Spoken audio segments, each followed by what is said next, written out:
Akin was the only child of his parents, born shortly before tragedy struck.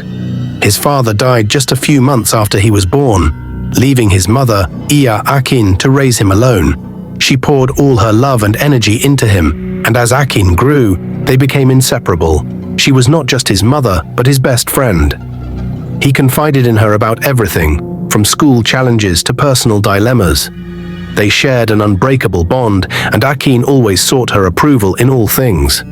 Akin was a mummy's boy, not just because he was her only child, but because he truly admired and respected her wisdom.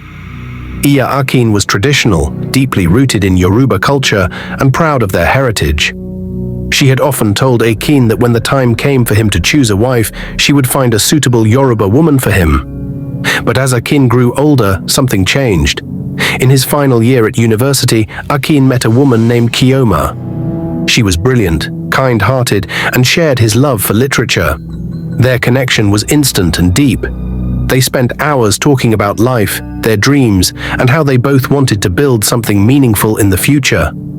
Chioma made Akin feel seen in a way he hadn't experienced before.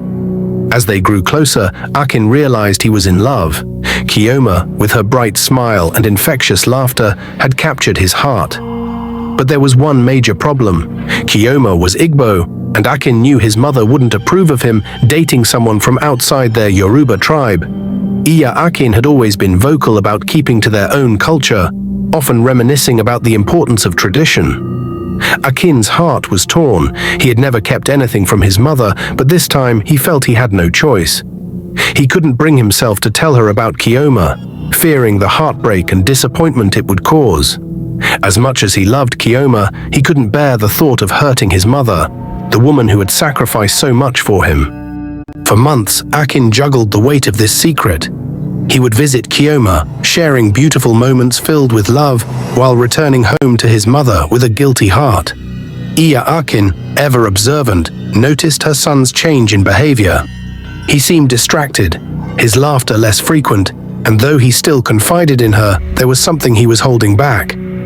"Akin, is there something you're not telling me?" she asked one evening, her eyes filled with concern. Akin smiled, shaking his head. "No, Mama, everything is fine." But everything was far from fine. His relationship with Chioma had grown serious, and he knew he couldn't hide it much longer. Chioma had started asking when she would meet his family, and though Akin wanted nothing more than to introduce her to his mother, fear held him back. But then, in their final year, Chioma got pregnant. The news was unexpected, and it shook Akin to his core. Yet in the midst of the shock, there was also a deep sense of joy. He loved Chioma, and she loved him. They both decided to keep the baby, and Akin knew that he could no longer hide his relationship from his mother. With a heavy heart, Akin told Chioma that it was time for her to meet his mother. Chioma was nervous, but excited. She loved Akin deeply, and believed that meeting his family would bring them closer together.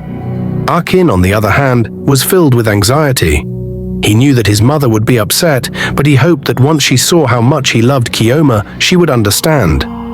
When they arrived at the family home, Akin was surprised to see Akin bringing someone with him. Her eyes widened with curiosity as they approached the door. "Akin, who is this?" she asked, her voice light but curious.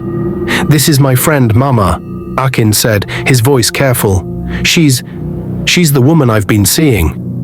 Akin's brows furrowed slightly. "You never mentioned her before," she said, a hint of suspicion creeping into her voice. Still, she stepped aside, welcoming Chioma into their home. "Please, come in." Chioma smiled warmly, unaware of the tension building between mother and son. She stepped into the cozy home, feeling instantly at ease. The scent of Akin's cooking wafted through the air, and the warmth of the space made her relax. She greeted Akin respectfully, as Akin had taught her to do. "I'm Chioma," she said politely, her smile genuine. "It's so nice to finally meet you." But the moment the name left her lips, the atmosphere in the room shifted. Akin's face darkened, her welcoming demeanor vanishing in an instant. She stared at Chioma as if she had just insulted her. "Chioma?" Akin repeated, her voice suddenly cold. "You're Igbo." Chioma nodded, still smiling, unaware of the brewing storm.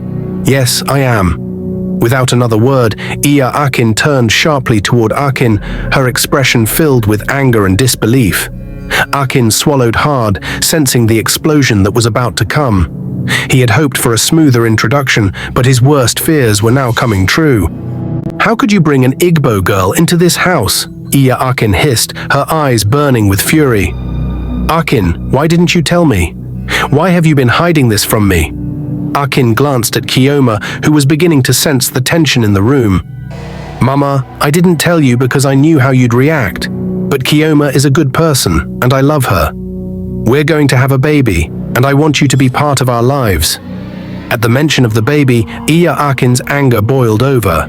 She stood abruptly, pointing an accusing finger at Chioma. A baby?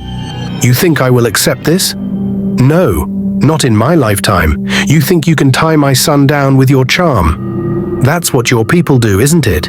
Using all kinds of tricks to trap men from good families. Chioma's face fell, the warmth she had felt earlier replaced by shock and confusion. Mama, I don't understand. I haven't done anything wrong. I love Akin, and he loves me.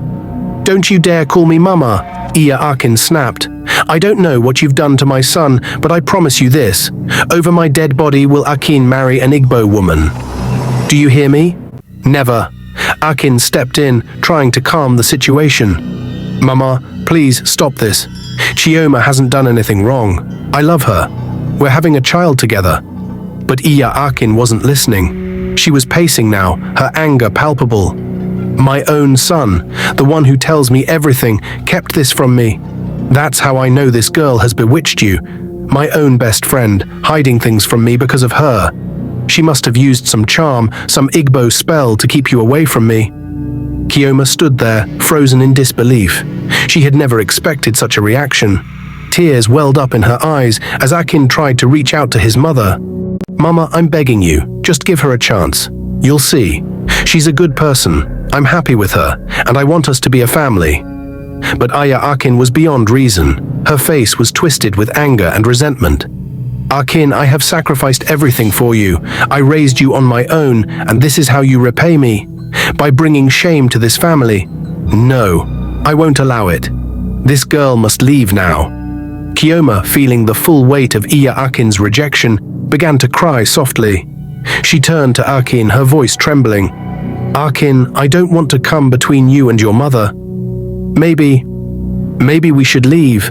But Akin shook his head, taking her hand firmly. No, Chioma, I'm not letting you go. We're in this together. Akin glared at them, her eyes filled with hatred. You want to stay with her? Fine. But I swear, as long as I live, you will never marry this Igbo woman. I will never accept this, Akin. Over my dead body. Akin stood frozen, torn between his mother's bitter words and the love he felt for Chioma. He knew deep down that the road ahead would be difficult, but his decision was made. He loved Chioma, and she was carrying their child. No matter how hard it would be, he couldn't turn his back on them. The next day, Akin sought counsel from his uncles, men of wisdom and influence in their family. After hearing his predicament, they agreed to speak to Akin on his behalf.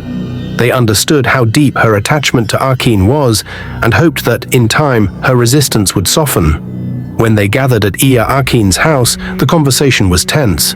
They reminded her that it was Akin's life and happiness at stake, that times were changing, and that love knew no boundaries. With great reluctance, Akin grudgingly agreed. She knew her son was stubborn, and his uncle's words carried weight. Fine, she muttered, her tone bitter, but don't think I'm happy about this. Not long after, Akin and Chioma were married in a quiet, hurried ceremony before Chioma's pregnancy became too visible.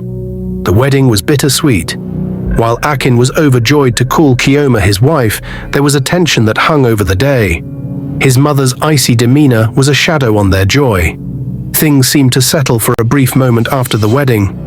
But 1 week later, Akin moved into their home, claiming that she had come to take care of Chioma, given her condition. Akin was suspicious, but didn't want to upset his mother. He hoped, for the sake of the baby, that his mother would put her feelings aside and be a supportive presence. At first, Akin played the part of the concerned mother-in-law. She would prepare meals, help with household chores, and inquire about Chioma's health. But beneath this facade, there was an undercurrent of resentment and cruelty that only Chioma could see. It began with small things. Akin would make passive-aggressive comments about Chioma's cooking, her appearance, or how she was managing the pregnancy.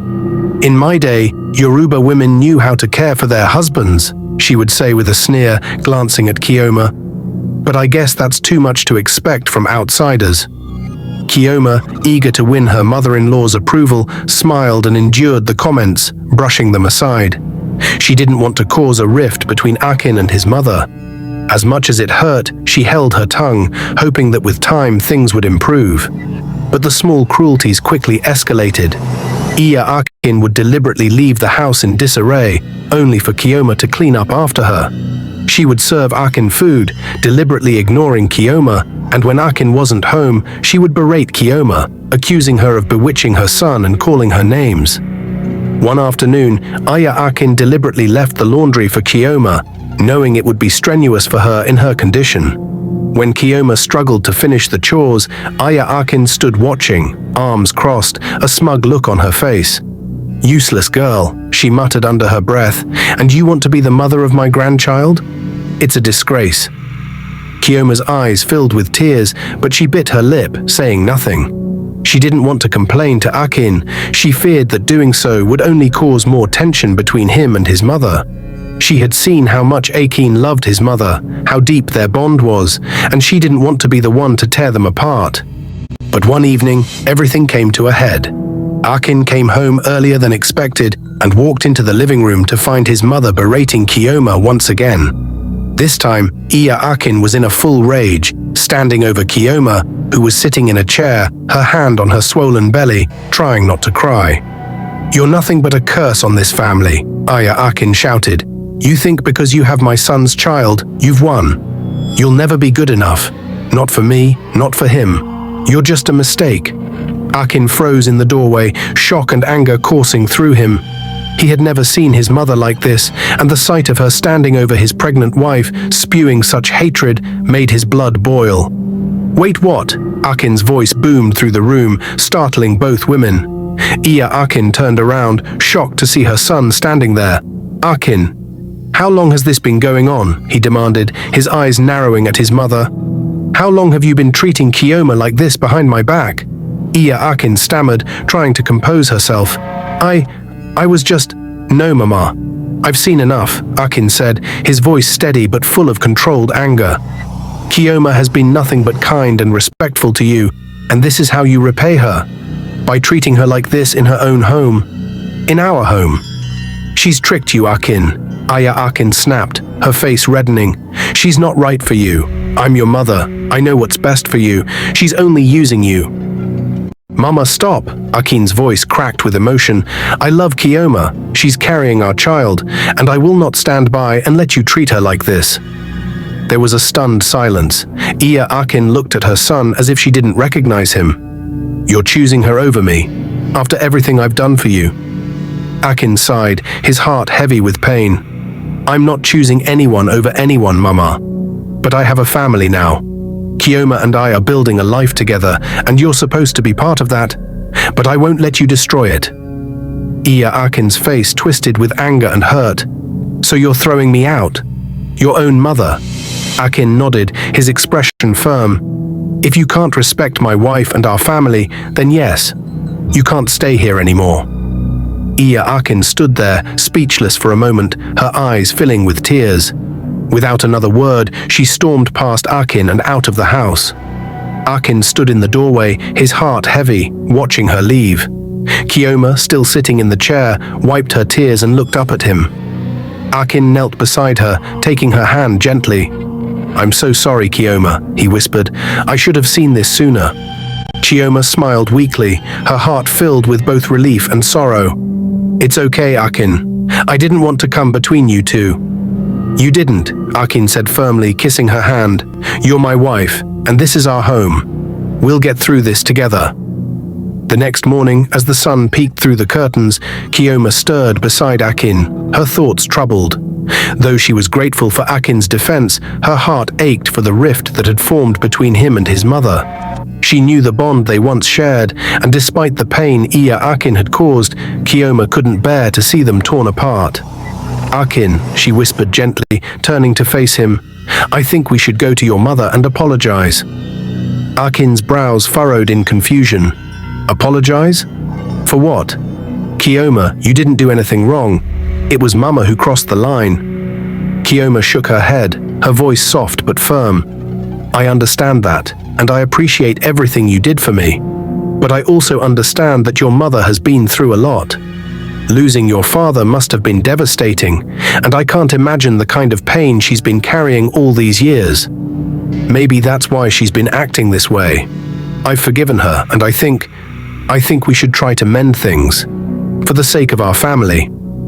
Akin stared at her in disbelief. His wife's compassion never ceased to amaze him. "You want me to go and apologize after everything she did to you?" Chioma nodded, her eyes sincere. "Yes. We need to make peace. She's your mother, Akin, and deep down, I know she loves you. She's just hurting." Akin sighed, feeling torn. He didn't want to see his mother suffer, but he had been so angry with her. However, seeing the kindness in Chioma's eyes, he felt his resolve soften. His wife had a wisdom and grace that he couldn't ignore. "All right," he said finally, taking her hand. "If this is what you want, then we'll go." Later that morning, they made their way to Akin's house. Akin was tense, his mind racing with what he would say, but Chioma's calm presence beside him gave him strength. When they arrived, Akin was sitting in her small living room, her eyes swollen from crying. She looked up in surprise when she saw them standing at her door. Without hesitation, Chioma walked inside, went down on her knees, and pulled Akin down beside her. Akin resisted at first, but Chioma's gentle persistence brought him to his knees as well. "Mama," Chioma began softly, her voice filled with humility. "We came to apologize. I'm sorry for any way I might have disrespected you, and I'm sorry for the way Akin spoke to you and for chasing you out of our home. Please forgive us." Akin was stunned. Tears welled up in her eyes as she looked at Chioma, who had just done something she never expected. And then she looked at her son, her heart breaking all over again. Akin, her only child, the one she had raised alone, was kneeling before her, asking for forgiveness. She couldn't hold back the tears any longer. "Oh Akin, Chioma, I don't deserve this. I've been so cruel to you. Chioma, you've shown me more kindness than I've ever shown you, and I don't know how to make it right." Akin looked at his mother, his heart aching. "Mama, why? Why did you hate Chioma so much?" Akin wiped her tears, her voice trembling as she began to speak. "Akin, there's something I never told you. After you were born, your father, he was seduced by an Igbo woman. She used charm on him, and he fell for her. He left us for her, Akin, and it broke me. A few months later, he died in a terrible accident. Since then, I've carried this hatred in my heart for Igbo people. I thought they were all the same. I was so afraid that the same thing would happen to you." She paused, looking down at her hands. "When you brought Chioma into our lives, I was scared. I didn't want to lose you the way I lost your father. But now I see that I was wrong. Chioma has done nothing but show me love and respect, even when I didn't deserve it. I was so blinded by my pain that I couldn't see how much you two love each other." Tears streamed down Akin's face as she continued. "I thought I had lost you, Akin, my only son, my best friend. That's why I left your house. I was so afraid you would never forgive me." Akin's heart softened as he listened to his mother's confession. He had never known the full story of his father's death, and hearing it now, he understood the depth of his mother's pain. He reached out, taking her hand gently. "Mama," he said quietly, "I forgive you, and I love you. But you need to let go of this hatred. Chioma is my wife, and she's part of our family now. We can't move forward if we're holding on to the past." Akin nodded, her tears still flowing. "You're right, Akin. You're right. I've carried this burden for too long, and now, because of what Chioma has done, I see that I've been wrong. I want to be better for both of you. I promise, from now on, I'll be a better mother-in-law, and I'll welcome you, Chioma, and your family with my whole heart." Chioma smiled, her own eyes brimming with tears. She stood up and helped Akin to her feet, embracing her gently. "Thank you, Mama. That's all I've ever wanted." Akin stood beside them, a sense of peace settling over him. For the first time in a long time, he felt that his family was whole again. And from that day forward, Akin kept her promise. She became a loving and supportive mother-in-law, and the tension that once hung over their lives was replaced by warmth and harmony. Together, they welcomed their baby into the world, and with time, their family grew stronger,